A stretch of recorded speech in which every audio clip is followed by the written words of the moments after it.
Welcome to the ABCs of Preschool with Miss Amber, the founder of the lovingstartway.com and the author of the new book, The ABCs of Preschool. Today, I wasn't sure I was going to talk about this for a while, but today I'm 8 days post-op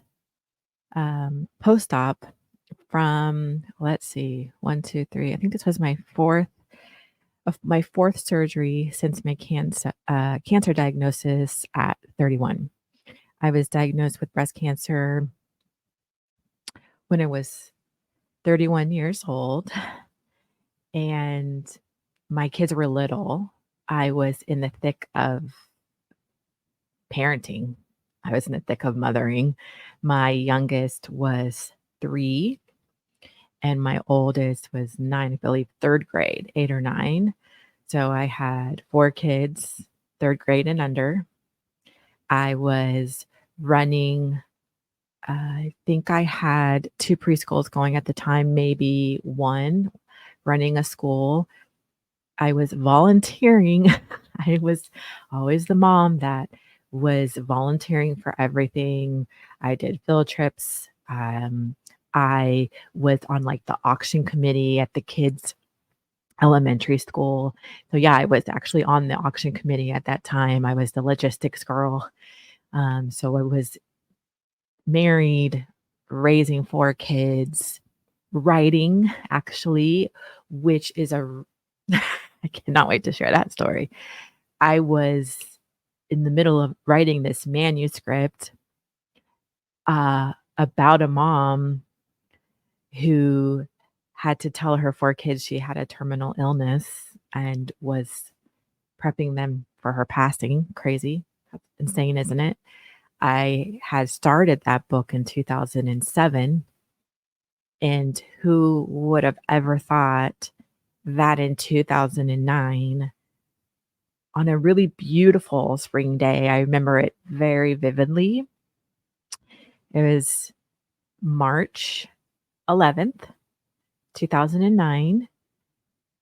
The day before, I had a biopsy. And on this afternoon, I picked up all the kids. I only worked like 8:30 to 3. So I always dropped off the kids in the morning and I'd pick them up in the afternoon.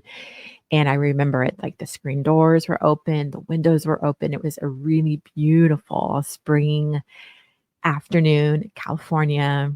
And we had 3 acres. The kids were in the backyard playing. I could hear them. I could smell like springtime. And my phone rang, and it was the doctor I had seen the day before. And I remember him saying clearly, "I'm so sorry to tell you this, but your biopsy actually came back and you have cancer." It's a surreal moment, and I'll back up a little bit. On my 30th birthday, I remember going in for a massage. I remember, you're on your stomach. And I remember after that massage, I was having a massage with a friend, and I had a big party that night, like for my 30th birthday. And I remember like my breast just freaking hurting, and I thought it was weird. And I remember getting off the table and telling my friend, like, "Is it normal? Like, did that hurt your breast?"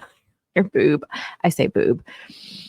And that was like the first time I noticed something. I was 30.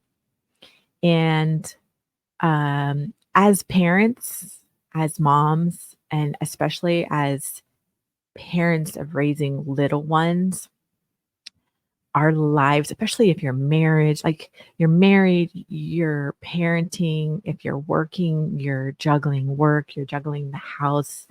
I think as women, especially, we take on so much, and that's just our role.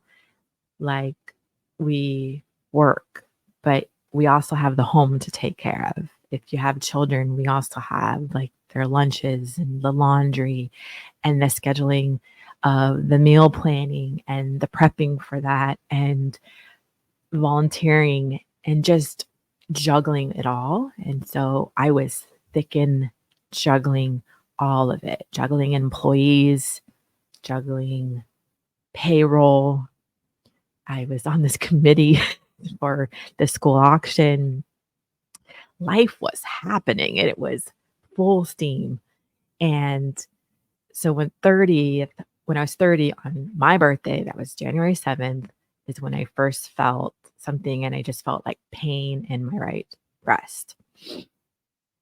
But we get so busy that we tend, and I'm going to encourage you not to do this and hear me out, but as parents, as women, we tend to put ourselves on the back burner and we put everybody else ahead of us.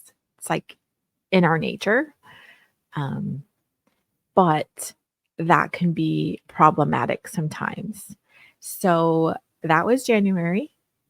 Come October, I'm kind of like in the mix of parenting and not really thinking, especially at 30 years old, like I don't think it crossed my mind yet that this could be something bad. But I remember in October, I was reading a book to my daughter. I think actually all the kids were on the couch. I was reading a book and my hand like kind of like brushed against my breast and I felt lump number 2. And I was like, oh, okay, there's something here. Like I can actually feel it now. Like I felt like 2 different lumps going on. And that started the prompting of going to doctors.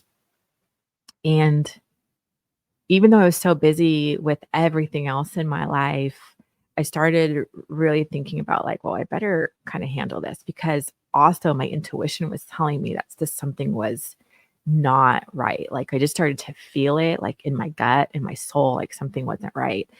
So October, I started going to doctors. I believe I went to like 3 different doctors, all telling me like, do you have a history of breast cancer? No. You're only 30, like that you're fine. And like young women, your breasts, when you're younger, having babies. And like I had my last son I was 27 and I nursed, my last time I was nursing was, he at 27. And then we adopted my daughter when I was 29. So it'd been a few years since I stopped nursing, but it felt like originally the pain when I was on my birthday, it felt like mastitis, like a breast infection. Like it's like how it started feeling like with like my seatbelt, like it would just hurt. Like it was constantly kind of hurting. And then I felt the 2 different lumps. So I started seeing doctors at like the breast clinics and you're fine, you're fine, you're fine. I finally went into one doctor who actually could feel the lumps. And I think it was fast forward. So it was now January. I think I went in January and actually a female doctor felt it and scheduled an ultrasound. And so I had started doing research late at night. Well, I was just really feeling like I think this might be breast cancer. And I had found, thankfully, I had found this, I think it was called Young Survival Group, Young Survival Group, something like that. It was basically young women with breast cancer, like a support group. So I would put all my kids down to bed. And then at night, I was just on the internet, like reading, and trying to like soak up as much knowledge as I could. For me, I have found that I need info. I need information and I need a lot of it. I know a lot of people joke about Google and like, oh, don't Google things, don't be Dr. Google. But for me in my health journey, it's been so valuable that I actually say more knowledge is freaking more power. So I was soaking up so much knowledge. Like I was learning that like young women's breasts are really thick. And so they can be, have cysts in them and it's hard to see tumors sometimes. Like a biopsy was like the sure way of knowing. Like I just started gaining all this knowledge. So I went into my ultrasound and I remember the night before, like, freaking out. I remember I couldn't sleep and I was, like, sobbing all night, like hysterical, like, I just had a feeling like that next day they were gonna tell me, "Yes, you've got cancer, like, these are tumors." And I remember going to my ultrasound and I was so dismissed. I It was this lady that came in and she acted like I was, like, wasting her freaking time, and, she was doing the ultrasounding image, and I kept saying, "Oh, it's down. There's one here and one down here." I was trying to point to her to get the area, and she just was so, like I said, I felt like I was wasting her time almost. So she was done really quick, and then she's like, "I'll be right back." And then she left, and then she came in maybe like 10 minutes later. She's like, "You're fine. Go home. Maybe if you wanna check up in a year, but you're good. There's nothing there. You're fine. Go. Like, you're good." And I remember kind of being stunned a little bit, but like, "Wow, okay." Like, a little bit hopeful, like, "Okay, I must be, like, going crazy or something." But that nagging feeling never went away. Like, I still felt this nagging sense of something's wrong, and I truly believe that just from all the things I've been through, I feel like that intuition that we have, all of us have it. I feel like it's like our compass and it's our guide, and I think it could help us. But I think so many times we're so busy in life doing so many other things that we don't stop enough to be still and to be quiet to actually listen to our gut, to that intuition. I almost wonder if it's like, I think we have souls. And I mean, I don't know anything for sure. I mean, I've never died and I don't know anything, but I do think that we have a soul. And I think that our intuition is our compass, it's our guide. And if we can be quiet enough and still enough to listen, it can really help guide us through things in life. And it was going off like my intuition and my gut, even though that ultrasound said you're was negative and that lady was like, "You're fine, like, go, like, there's nothing there." It didn't sit well with me, and thank goodness.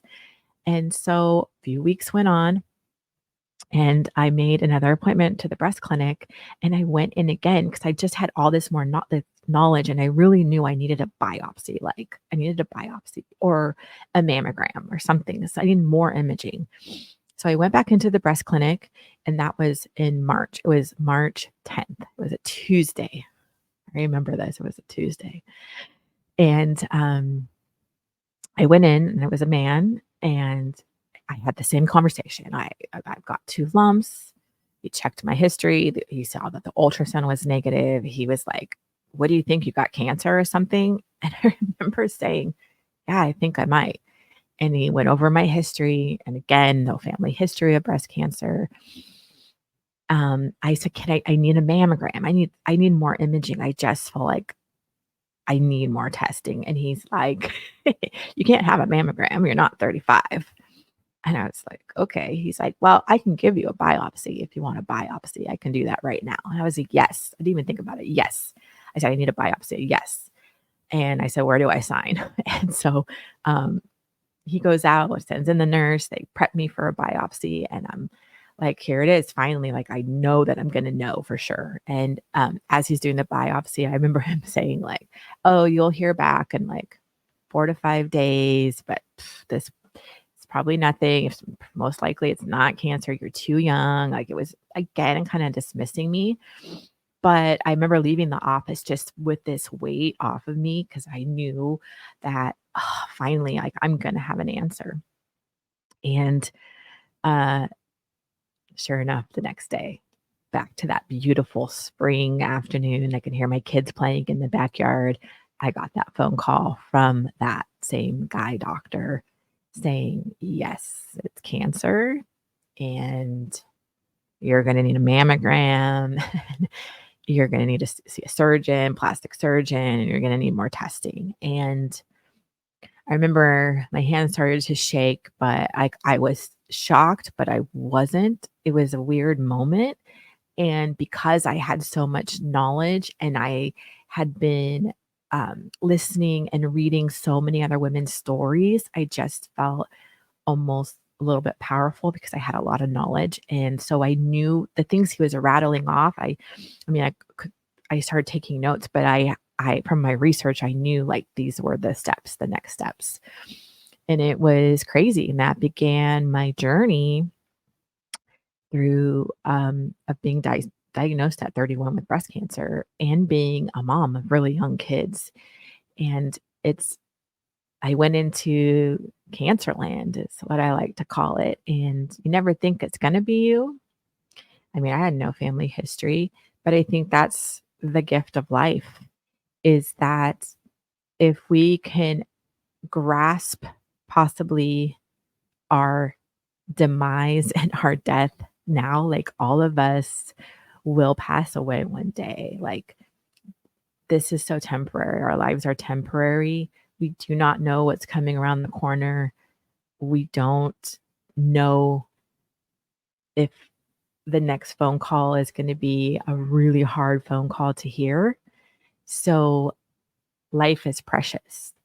And as moms, as parents, as raising little ones in the early years, as business owners, we are all juggling so much and on that hamster wheel, I like to call it, that sometimes we can ignore the very thing that we should never be ignoring is like our health and our well-being.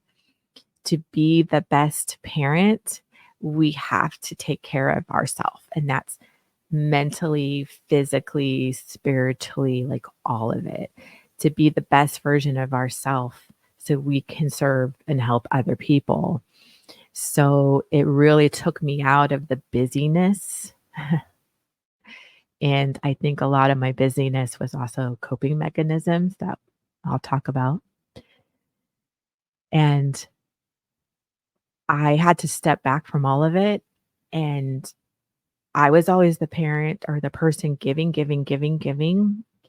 But I was now going to be on the receiving end of it.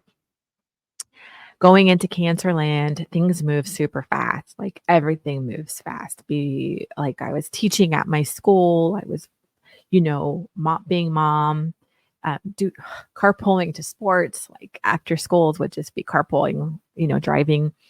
Everything kind of froze and stopped. And then I entered what I usually call is the waiting room, or a cancer term called the waiting room.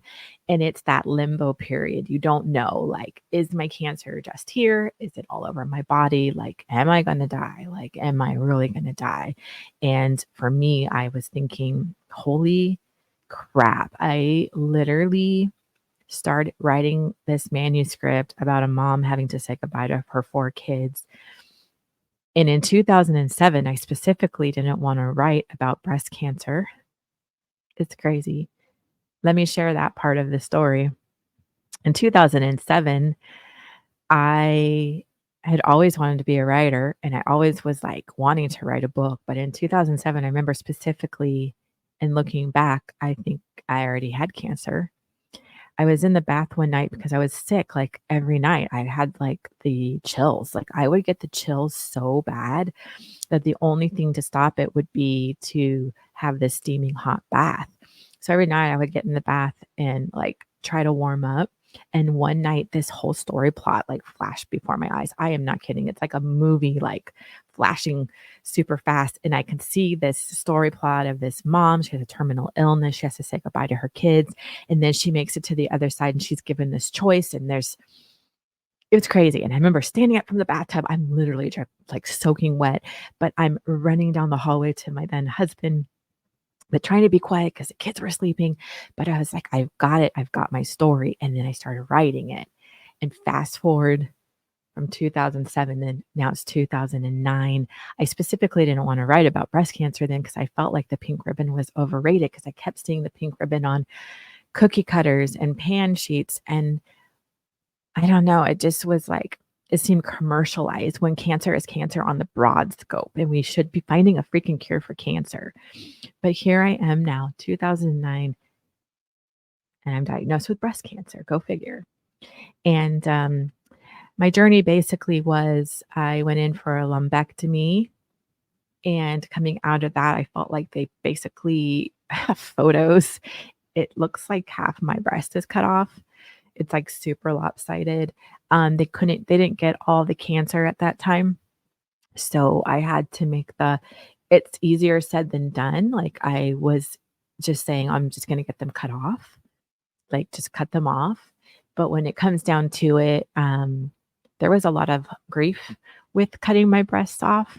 I feel very grateful and very thankful that I ended up having kids really young. So I had the gift of breastfeeding. I got to breastfeed, and I felt like, well, my breasts did their job. At least I had the gift and the honor of being able to breastfeed. But yeah, I actually threw my girls a going away party, which was a beautiful thing. Everybody wore pink. We had pink booby cupcakes. I don't know. It was just an all out like honor. We had like a henna artist tattoo. I had my cancer, my right breast henna, like a henna design. And it was a really beautiful night with like 40 women, very empowering. And it was like a goodbye party to my breasts. And so it was way harder than I imagined. And the surgery was really rough. But I had a bilateral mastectomy, and I remember that surgery was a little rough. And I think a week after I had that surgery, my daughter, I remember her coming home. She was at her cousin's house. The family, I will say, my community I lived in and my family, the amount of support was tremendous because the script was flipped. I was on the receiving end, and it's really hard to accept help when you're always the one giving it. But it was a humbling experience, and I feel so grateful for everybody in my life at that time who rallied not only around me, but my family and my kids. People were picking up the slack of getting my kids to their sports and to school. Listen, I had meal deliveries for 10 weeks. I truly, it touched my heart of the human spirit. Human spirit is amazing. And as humans, we are amazing to each other when we can be and we want to be. And a week after my mastectomy, I have like drains coming out of me. I hear my daughter coming in the house, and I knew something was wrong. Like I could hear it. And my ex-husband brought her in, and he's like, I think she might have broke her leg. And I'm like, what? Oh my gosh. So we called the advice nurse. They told us it was really late at night. So we put her to bed. The doctor said, just give her some Motrin, put her to bed. And we took her first thing in the morning. And sure enough, she was on a trampoline the day before. And so she was put into a cast all the way up to her hip. She was just potty trained. So not only was I in bed and can barely walk, my daughter, who's 3, my little baby, had a broken leg. I have 2 amazing aunts that came to help. They took turns. Thank you to my amazing aunts. They took turns taking care of me. And oh my gosh, she had to be lifted to get to the potty. It was a crazy hard time. And then she was healing, and then I started going through, they were going to do reconstruction. So I ended up doing reconstruction surgery in November of 2009. And literally 8 days ago, I just had my implant exchange surgery. I'm like, it's fresh. And I've got my little thing, little sports bra thing on. So I just got had my implants replaced in exchange. So I think that's why I'm talking about this right now, because I feel like I am so thankful that I am still here. that I listened to my intuition and my gut, and I pursued it to know for 100% sure, like, it was cancer or not, like, with that biopsy, because if I didn't slow down and if I ignored my intuition, I truly think I would not be here today. My medical team at that time when I was going through my cancer treatment sucked. I They did a really poor job and missed, um, really crucial things in my cancer diagnosis. So at 31, I didn't go through radiation and I did not go through chemo, which I should have. But I'm thankful for my doctors that I have today who, 4 years after my diagnosis, I just always had this gut feeling too, like, they did not correctly diagnose me, and 4 years later, I did have my pathology redone by a university hospital, and yeah, sure enough, I was supposed to have all of these drugs, but my amazing oncologist that I have today, is my 5-year anniversary, and she's like, "Our goal is always to get you to 5 years," and she's like, "You're here." And, I am so thankful that I'm here, and I it is a gift, and I remember being in a lot of the chat rooms and just going through this journey, um, and a lot of those women are not here today. Sorry. And there's always this piece of maybe survivor's guilt, like, "Why why did I make it and they did not?" And that's the thing about life, like, it's not because one's a better person or more good or more bad, it's just life happens. So I'm super grateful, and this coming March is gonna be 15 years cancer-free, and what a gift. It's caused a lot of health issues that I didn't see moving forward from cancer. I had a full hysterectomy, I think 8 years ago, December, in a few weeks, and they removed everything as just preventative because I had cancer so young, which entails has created a lot more of health issues that I had no idea. But overall, I am so blessed to be here and strong and healthy and healing, yes, from another surgery, but here. And here to watch these 4 human beings who I was in the midst of life at that cancer diagnosis, and here I am 15 years later doing extraordinary. And I remember at my 5-year cancer anniversary, my oncologist looking at me and saying, "Congratulations, you've made it 5 years. Go live your life. Like, you have this whole beautiful life ahead." And I remember that was one of my turning points in life, was one of the moments I began to really change my life in a really, now looking back, a positive way, but then it was gonna get really hard. But that's just a part of my cancer journey. My kids, it's really funny, it's like most of my kids don't even remember that time. Actually, I don't think any of them do.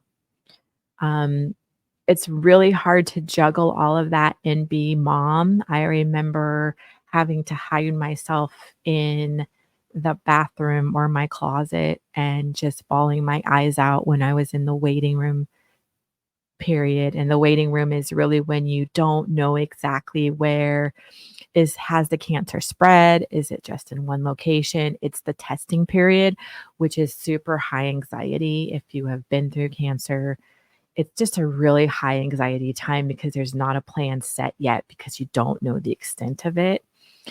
And Cancerland was crazy because I was at the doctor a lot. And it's like, how do you talk to your kids about it? And I tried to be really open with them. And one of my sons really went backwards during that time.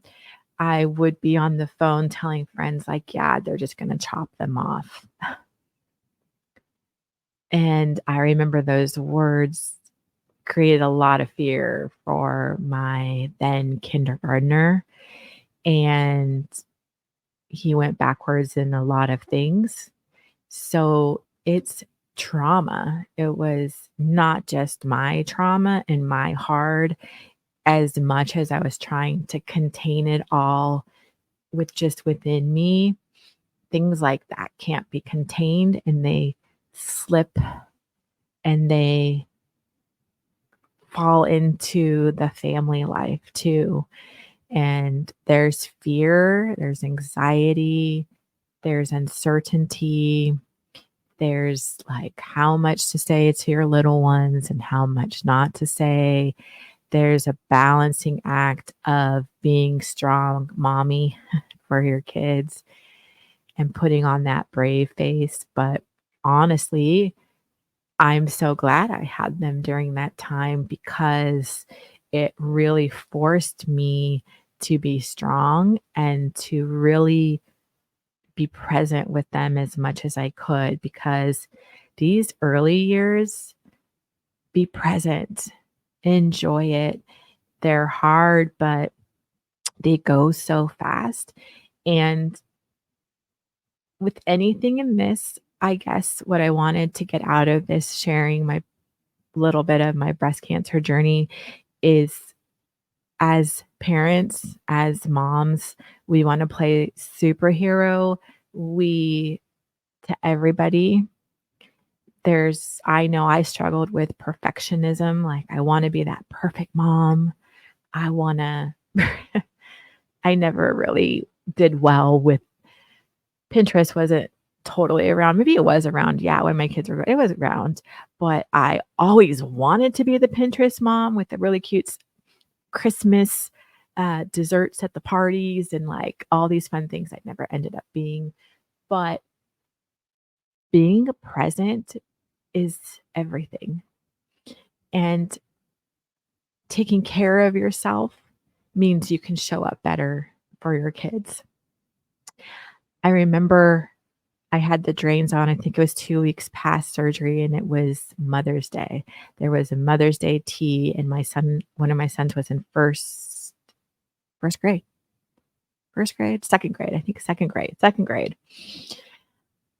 I was in so much pain, but there was no way in hell I was gonna miss this tea, and I remember begging my aunt, I'm like, "You're taking me."